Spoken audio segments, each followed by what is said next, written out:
The Man Who Planted Shade.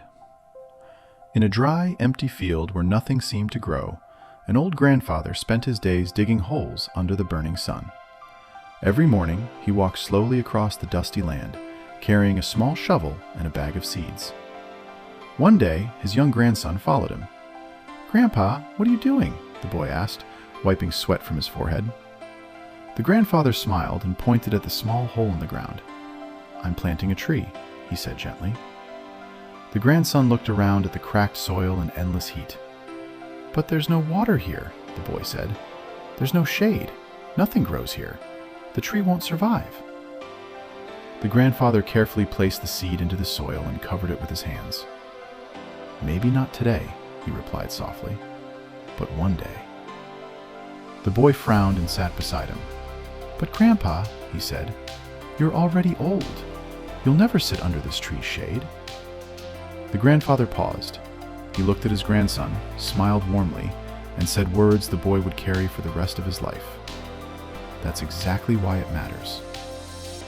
The boy didn't understand, but he watched his grandfather return every day, watering the small seed with whatever little water he could carry. Weeks passed. Months passed.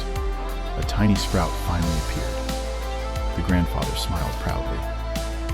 Years later, the grandfather was gone, but the tree remained. It grew taller every year. Its branches spread wide across the once empty land. Travelers began resting under its shade. Children laughed and played around it. Families gathered beneath it, protected from the same harsh sun that once burned the dry field. One afternoon, the grandson returned, now a grown man. He walked slowly toward the tree. He placed his hand on its strong trunk and sat under its cool shadow.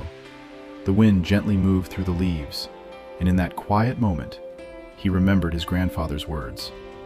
That's exactly why it matters. The grandson looked around at the people resting under the tree, smiling, laughing, living, and finally, he understood. Some of the greatest things your grandfather will ever teach you aren't for today. They're for the future you and others will live in. If you like this video, please hit the like button and subscribe for more. Thank you.